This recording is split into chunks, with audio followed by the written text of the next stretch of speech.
We will get a little time for questions at the end, but I promised Mr. Enzer I will get him off the stage before 5:30, and I will do that. So please, I'd like to welcome to stage Mark Enzer. Mark is a visiting professor at both University of Cambridge and Imperial College. He's also a strategic advisor at Mott, MacDonald, and was formerly their CTO. And he's been the head of the UK's National Digital Twin Programme and Centre for Digital Built Britain. Welcome, Mark. Thank you. Really good to see you. Well done for staying the course. There's been an amazing amount of input today. I've just been astounded by the quality of the content. And now you have the last talk. And what I'm kind of thinking is that you're probably done with all the kind of the heavy input. It's my job to try and look over the event horizon and see what happens next with digital twins. So I'm not going to get into a whole bunch of detail because you can't get into the detail in the future. What I want to do is really just kind of have a conversation with you about what that future might be in the space of digital twins in the context of cities. So under the title of Beyond Digital Twins. And the way that I thought I would do it is to start by thinking, how does the future work? Because that kind of matters if we're going to talk about the future of digital twins. We need to know how the future works because then we can work with it. I'd like to dig into the big why, the reason why this matters, why we care, why we're in this, because that seems to me to be important for the future. We need to know what the reason is. And then I'd like to talk a little bit about the key enabler, the thing that unlocks all of this future that we want. And then finally, talk a little bit about what that future might look like for digital twins if we imagine more connections, and not just connection between twins, but connection between people. And so this idea of some radical collaboration to take us forwards. So that's the approach that I'd like to take. I hope it's going to be okay. Like I said, it's not the detail stuff. This is arm waving. It might not be correct, but I'm going to share it anyway. Okay, so how does the future work?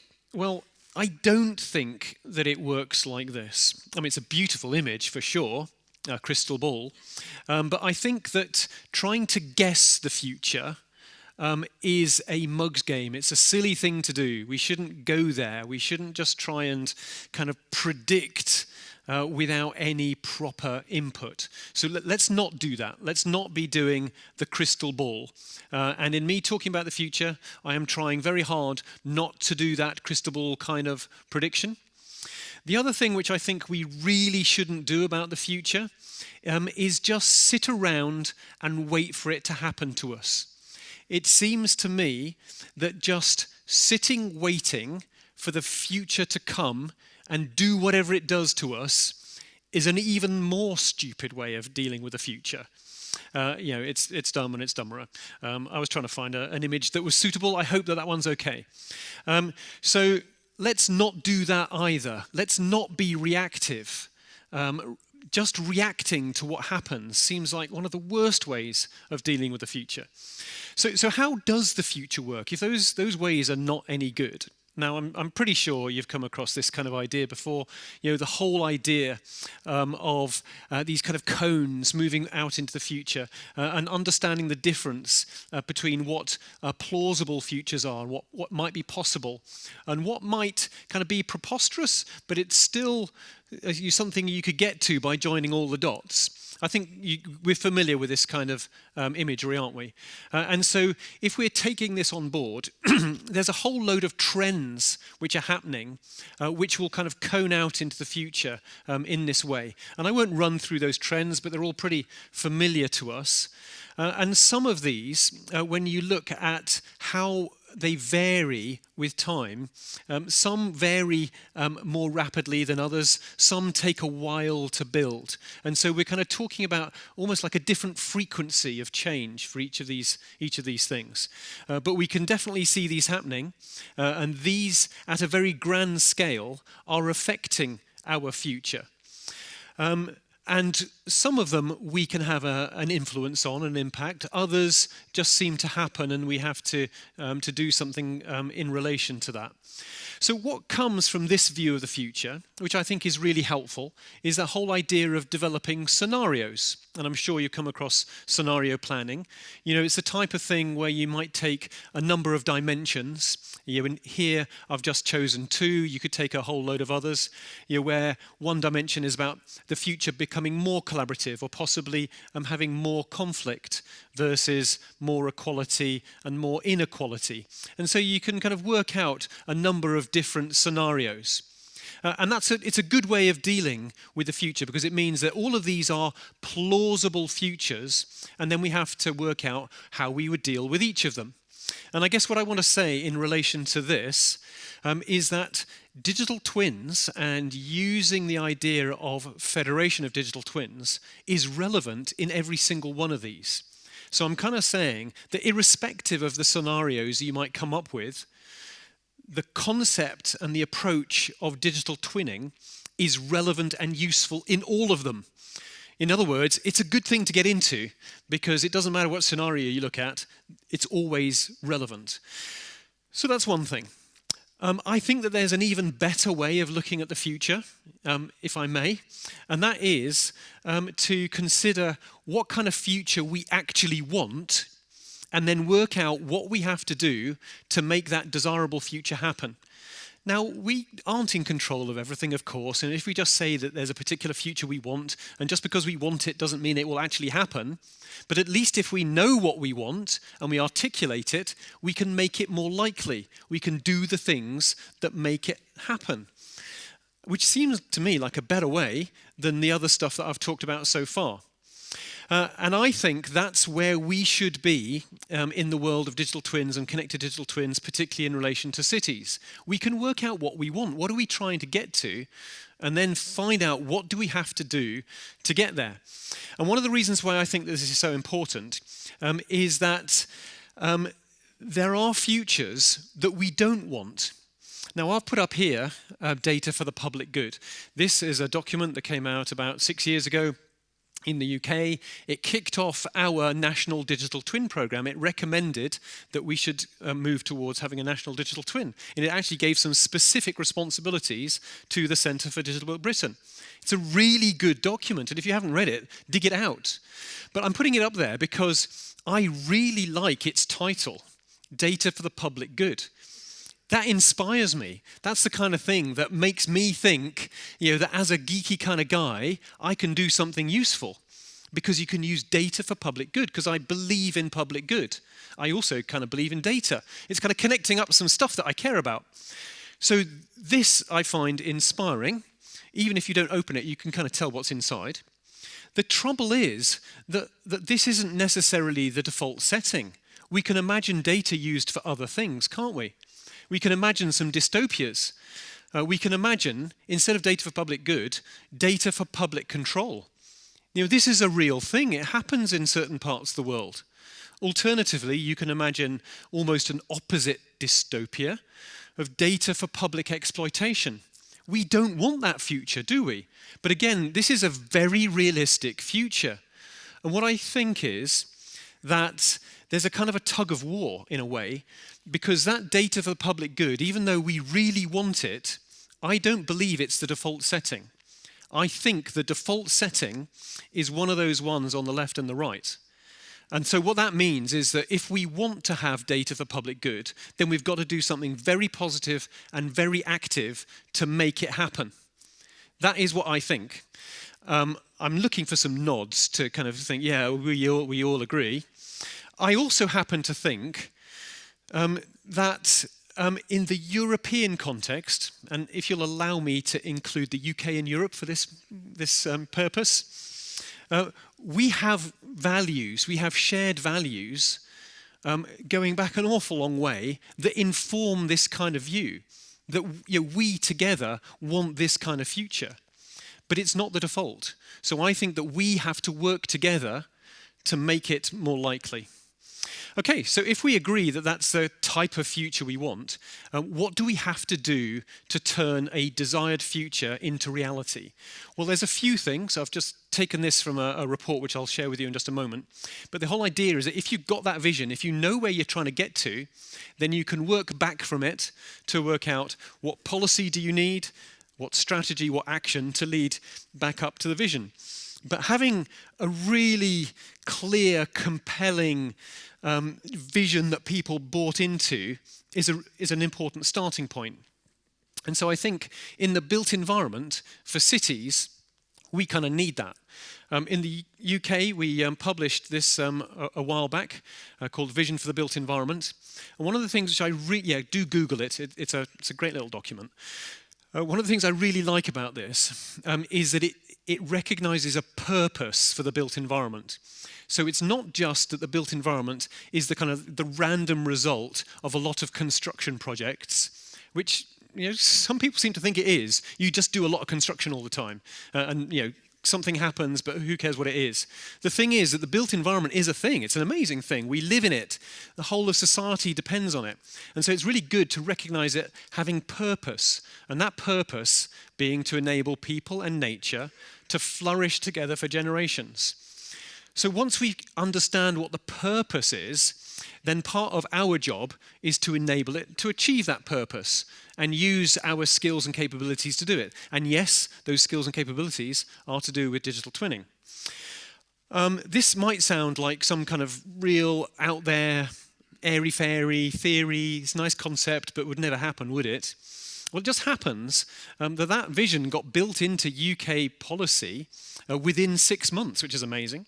It's quite an interesting thing to do a little comparison between what the vision says and what this government policy document says around transforming infrastructure performance. They're very, very similar.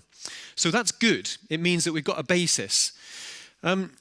Okay, so what I'm trying to do here is say that when it comes to the future of digital twins, we have a part to play in this. We have agency. It's kind of important that we know what we're trying to do. I think that what we're trying to do has got something to do with the purpose of the built environment. It's got something to do with outcomes for people and nature. But one of the things which I observe, and I've seen it too many times for it to be just a random thing, is there seems to be a bit of a fight, an unnecessary fight between the future and now. Keep on coming across this, where there's some nowists, if I can call them that, who just want to focus on now and are very concentrated on the constraints of now. And they need low-hanging fruit, they need something to be tangible, they need some kind of value in the very short term, otherwise it doesn't exist. Now that's fine, because it's real. Now is the only place where anything ever happens. And so the pressure on the nowists I recognize as being a real thing. However, if that stops us from thinking where we want to get to in our Horizon 3, a transformed state, then that becomes a problem. And what I kind of observe is that you need to make a separation between the transformed future desirable state and the now stuff, because otherwise they tend to fight against each other, and the nowists will try to shut the futurists up, and the futurists will try to shut the nowists up. And the reality is we need both, because you need that future destination, otherwise the now actions have no direction. But if you only have the future and no action in the now, you can never get there because you have to start. So we need both. I'm not against nowists, I'm not against futurists, I'm saying we need both. And then, of course, Horizon 2 is what do you have to do, what do you have to put in place to get from one to the other? It makes it sound simple. Okay, so I've done all the kind of future stuff. I hope we're all okay with that. What I wanted to do was now jump on to the big why, the reason why all of this works. And I've kind of given a bit of a hint to it with this whole thing of the purpose of the built environment. But what I've focused on is the built environment that we have to play with. What about the challenges? What about the burning platform? The reason why we have to get our act together and do something positive? Well, what I would say is we don't just have a burning platform, we have a burning planet. And I'm guessing that people in this room will recognize that that is the case. And sometimes when we get into our detail, talking about our individual things which we're doing, it's useful, I think, to kind of take that step back and see the big picture of the reason why, the big why, because there are a whole bunch of things which are affecting our built environment, which are at a systems level. They can't be solved in silos because they're system level challenges which demand systems-based solutions. And it's not just about climate change, because there's definitely achieving net zero, it's one of these systems challenges, and providing climate resilience. But I would suggest as well, if we want to move towards a circular economy, or if you want to provide equity in our built environment, or if we want to protect biodiversity, all of these things are system level challenges. And so what that means is that we need the kind of tools which can address that kind of system level thing. Okay, so what comes running to the rescue? If we have these challenges on our built environment, and our built environment is an amazing system of systems, what on earth could possibly come along to help us out? Oh well, yes, it could just be digital twins, couldn't it? Because we've been hearing today, and I think it's fantastic to hear the kind of the emerging consensus on what digital twins are. But we know that digital twins are this kind of connection between the digital world and the physical world. And you've got data going one way, you've got interventions going the other. And a key thing is about the insights that you can generate, leading to the decisions that drive the interventions that lead to better outcomes in the physical world. So we love this, don't we? But that's just one individual digital twin. But we've heard that you can have many of them in many different places for many different purposes. So yeah, you've got a digital twin of the train and the track and the signalling. And we've heard as well that they are actually connected. And Steve said it even just now. In the physical world, these things are connected. But now we're starting to think about making the connection in the digital world. So it's not just the individual cyber-physical system that you have within a twin. There's connections between twins, and that's the federation. And crucially, the thing that connects them is data. It's an information flow across organizational and potentially sector boundaries, which is where I'm going to come to in just a moment. Okay, so now we've got these connected digital twins. If we put that in the context of a city, so there's our city, we can see digital twins all over the place. But then also we can see potentially the connection between them. And so we get to this idea of an ecosystem of connected digital twins. And the beauty of that is that it helps us to understand the systems better and then intervene more effectively. Which, guess what, is exactly what we wanted, because we have these big system level challenges. We're working with a system. We need systems-based tools. Here we go. So that's pretty good, isn't it?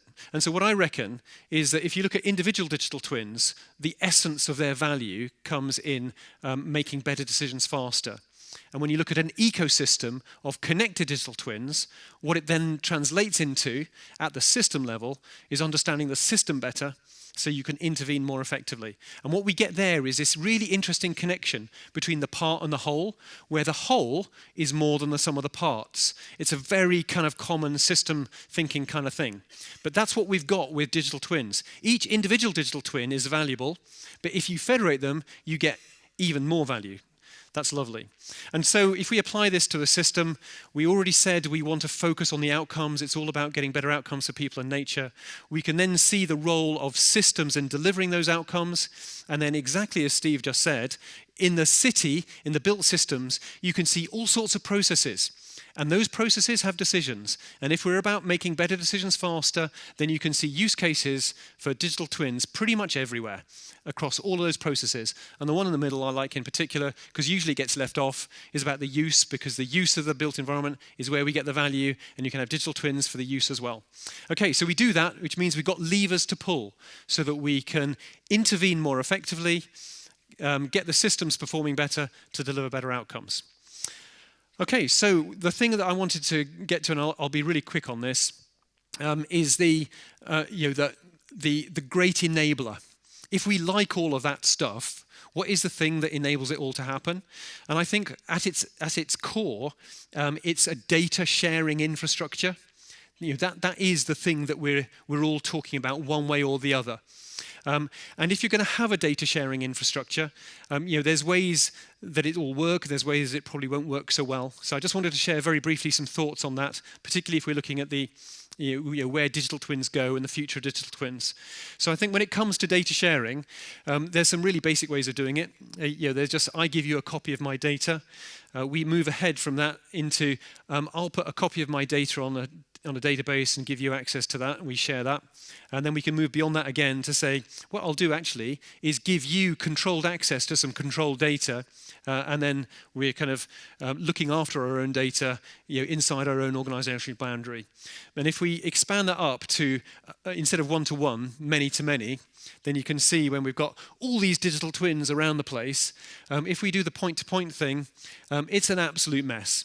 Again, because as Steve pointed out, you've got the n squared thing going on. If you've got n nodes, you've got n squared connections. So don't do that. That's kind of confusing. But also, if you have a centralized database, there's a big question about how scalable that is, and how secure and how resilient. That looks like an obvious answer, but who looks after the database on the inside? Whereas if we take that more distributed look, so now this is the controlled access to controlled data, then you can see how you can scale it, how it can be secure, how it can be resilient. And then notice the appearance of the orchestrator there. Really important role in helping to mediate some of these information flows. So I just wanted to put that in there because I've heard so much today about the data sharing. I thought it would be useful to kind of say what kind of architecture looks like it's going to be most successful. And I think moving towards a distributed architecture feels like the way to go. However, reality is that there will be some of those others as well. I guess what we will have is a bit of a mess, a bit of a kind of a combination, but it's good to know where we're trying to get to. Okay, so my fear out of all of this, my fear, and that's kind of the thing that would stop us getting to this desirable future, is a couple of failures, a couple of market failures. And so the first failure, I think, is a failure to federate. If we don't federate, we don't get these benefits. And then also, I think, an ethical failure. These, to me, seem to be the most likely market failures. They're the ones that we have to address if we want to get to a desirable future of using data for the public good. I'll just throw it out there. You don't have to agree. We can discuss it later. So moving on a little bit, and this is my last little flourish. It's trying to look forwards to where digital twins go. And what I'm going to suggest is that where it looks like it goes is more connections and in a number of different dimensions. So we already know this picture of digital twins. We're super familiar with this. What I'd like to kind of add into that is the cognitive worlds. Because we've made this connection between digital and physical. But what about what happens inside our brains? And I think that if you make that additional blob on there, then you can see that the interfaces between these are really interesting. The interface between our cognitive world and the physical world is very familiar. I can see this cup or glass, and I can make a noise by banging the table. So there's a two-way connection going on there between the cognitive world and the physical world. What's quite interesting is the connection between cognitive and digital. And you can start to see the role of visualization in there and putting on your kind of the 3D specs, etc. And you can see where the metaverse starts to come in. But I think that by drawing all three of these blobs and paying attention to the interface between them, then we start to see a bigger, better picture. Now that is just, again, with an individual. But as before, we've got this connection between the individual and the system, the part and the whole. And so if we take that outer level, and this diagram is borrowed from the Gemini papers. If you haven't seen those, do look them up. They're really, really accessible and useful for setting up a digital twin program at a national level. And so this starts to talk about the system level view of making a connection between digital worlds, physical worlds, and cognitive worlds at a societal level. And I think that introduces some new connections which are really interesting in our space. So that's one form of connection that I would like to point to. Another one is what you might call cyber-physical infrastructure. So cyber-physical infrastructure was something that we started to explore in the days of the Centre for Digital Built Britain. And what this was recognizing is that digital twins are not the only things that make a connection between digital and physical. There's other stuff going on, like robotics, smart machines, AI, the metaverse. There's all these interesting things which seem to kind of be connected because they're all about a connection between digital and physical. So if you bring those together, you have something called cyber-physical infrastructure. And so in the UK, just recently, something's been kicked off around national cyber-physical infrastructure, and it's bringing together other communities around digital twinning, but also those others that I mentioned. And I think what's really interesting here is the connections. I don't see that this works by having some kind of command and control structure and trying to say we're the boss of everything. But I think that some kind of convening, connecting, coordinating across this ecosystem promises an immense amount of value. And the thing that I would want to kind of underpin on this, underline, is that when it comes to the connections between all of these things, it looks like it's also a data sharing infrastructure. So if we're in that space where we're starting to crack a data sharing infrastructure, it is super relevant across the rest of cyber physical infrastructure. It's the connective tissue that makes the connections and makes sense of this kind of new world of connections. The final connection that I wanted to make was across sectors, because we're obviously focused on cities, on the built environment, but everything that we've said, every single thing we've said today is relevant in other sectors, like in manufacturing, in healthcare, in education. So what we should be thinking is how do we make those connections work as well? Okay, so final thing is just to say that even when we look at that future, we try to see what's beyond digital twins. We can see some quite exciting stuff, I think.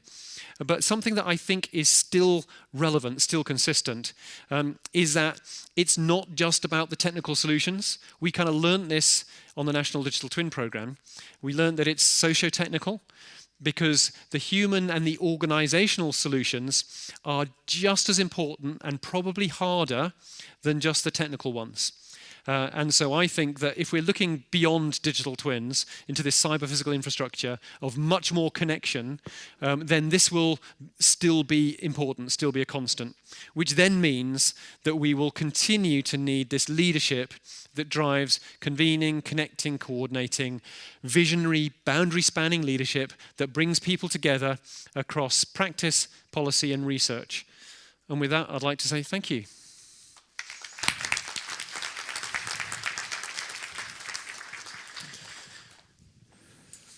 Thank you, Mark. That was fascinating. I have lots of questions, but I'm going to open up to the floor. Otherwise, I'll have these poor chaps here all afternoon. I'm not running away. I'm just getting my book. Do we have any questions from the floor? We've got one over there.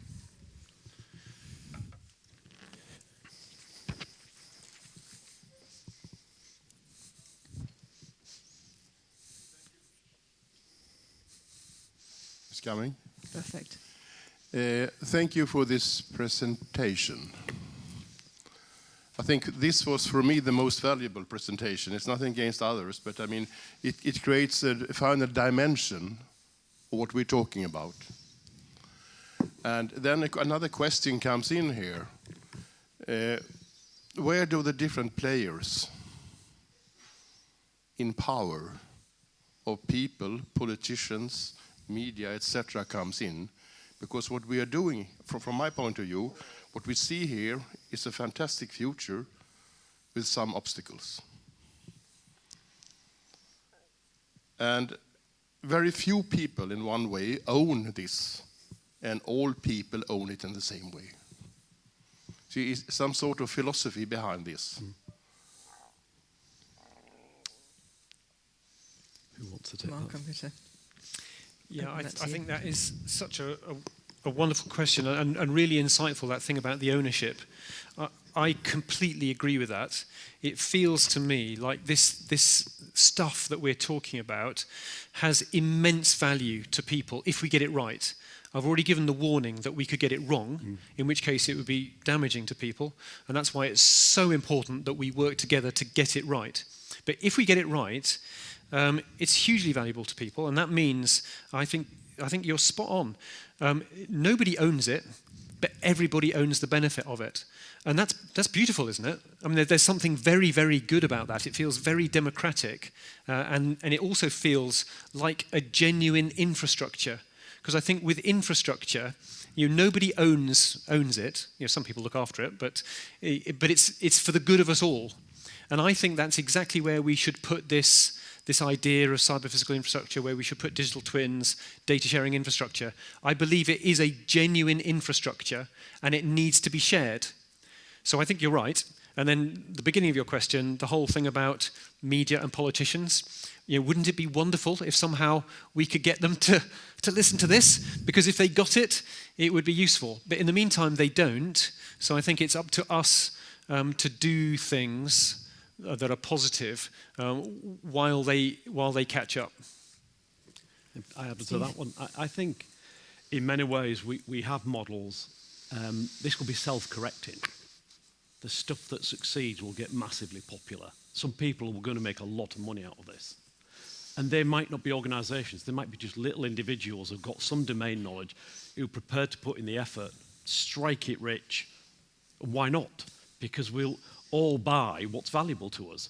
It doesn't necessarily also have to be monetary, of course. You've got kudos. As I said, there are open source communities in the data space who are willing to do what Mark said, data for the good. They don't do it for anything else. So I think it'll be self-policing in many ways, but there is that aspect of who steps in when you get a malicious actor. And I don't think we have an answer for that. And right now, there's a lot of things going on in the world where there are a lot of malicious actors coming out of the woodwork that are doing quite a lot of malicious things on an ongoing basis. So I think you need the policy, you need the ability to accept that you don't control everything, but you need to keep a watchful eye and then step in to stop the bad actors.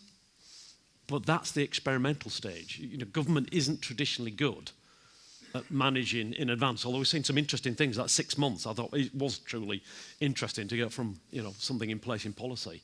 So normally you need public opinion to stir the politicians to do something.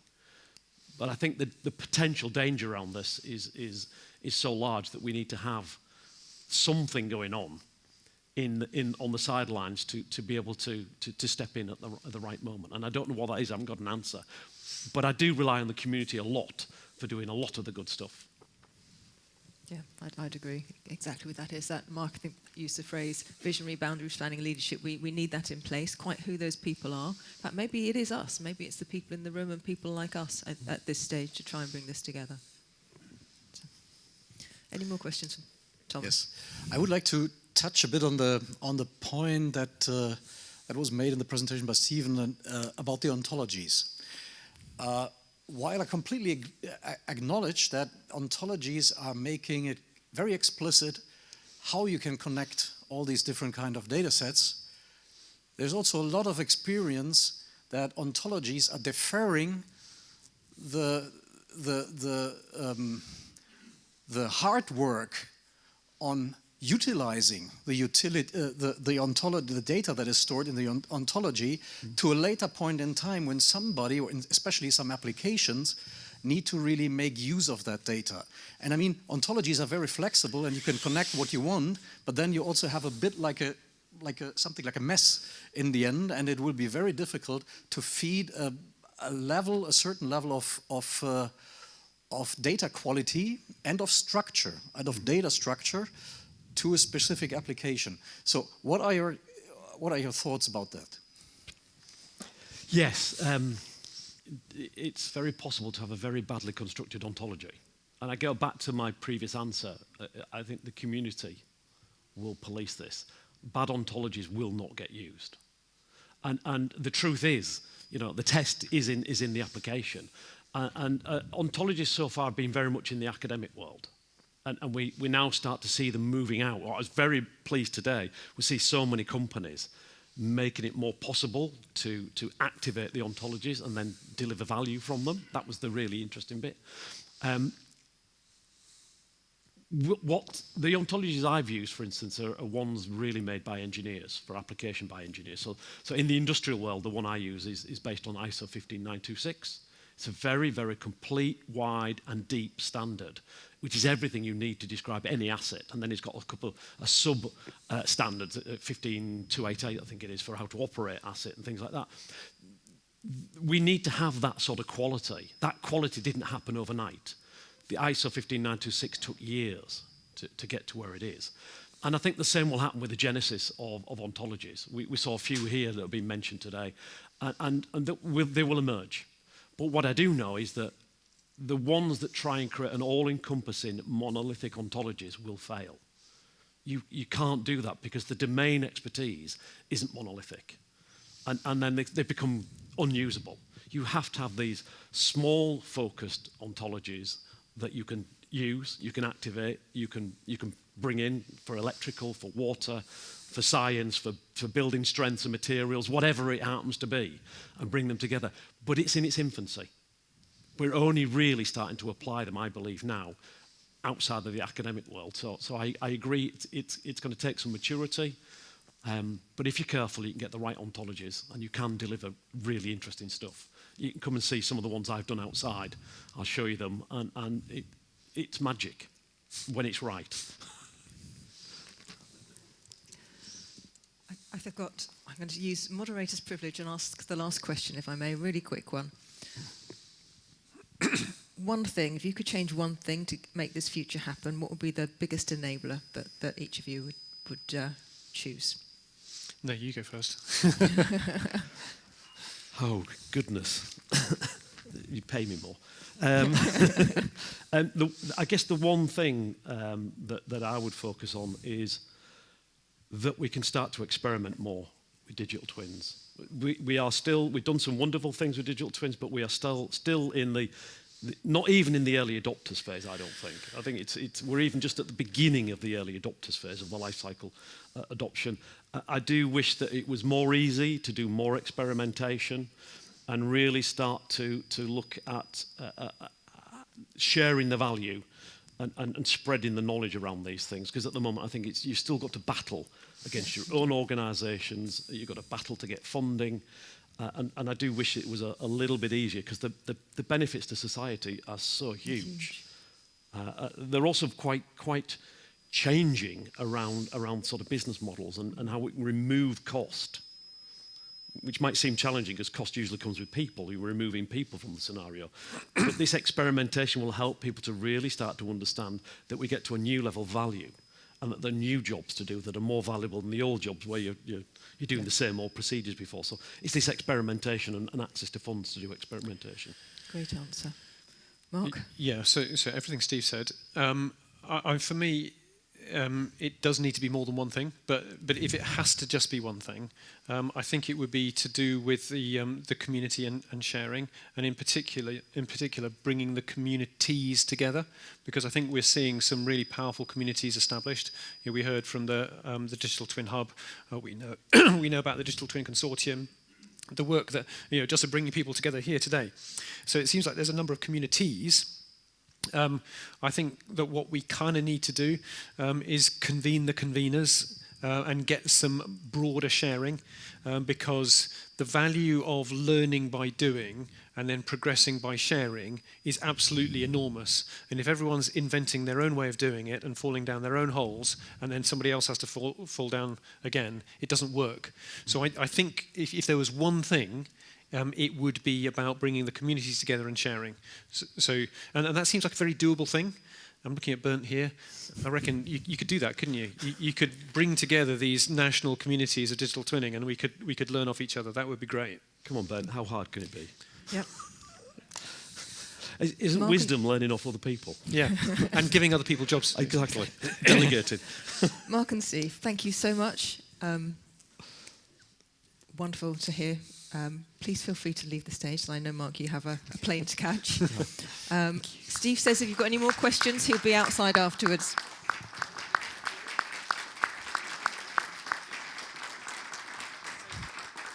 Does this work? Yeah, it was just to say, I have to run now, so connect with me on LinkedIn. Please reach out. And Mark literally has to jump in the cab and get to the airport. So I've got the wonderful job of a sort of brief summing up, but firstly, huge number of thank yous. Thank you to DTCC and the sponsors, Chalmers Area of Advanced ICT, Vinova, InfraViz, Chalmers University of Technology. If I've missed any sponsors, I'm really sorry. It's my fault, not anybody else's. Thank you to Anders, the director of DTC, who's allowed us to be here, and to Bernd, whose amazing organisation has made this happen today without a single hitch. Well done. I'm going to talk to you later about how you did it, because I've never managed. Thanks to our keynotes, to Yantin, to Bart, to Amit, Thomas, Steve and Mark, our session chairs and all the participants. But mostly thank you to all of you for being here, for listening, for being so much part of the day. I've learned a huge amount. We've heard about how DTs of cities work in theory and in practice. We've talked about the technical and the non-technical challenges, and we've looked at what the future might hold and what we need to do to create the future that we want. Mark's vision of a future where people and the planet can flourish together for generations. We've heard that we've all got our part to play, that this is a community that can make digital twins and their benefits a reality if we work together, if we collaborate. So Antonio Guterres, the Secretary General of the UN, said last year, very gloomily, cooperate or perish. And I guess we did see the burning world. But it's really great to see and hear the cooperation and the collaboration in this room today. I've come away totally inspired that we can make that vision a reality. I know that the networks and the contacts that we've made today and the discussions that we've had will be part of that solution. And I, for one, I'm really looking forward to working with you and the rest of the community to make this happen. Please join us all. There are drinks outside, a chance to mingle, and have a very safe journey home. Thank you.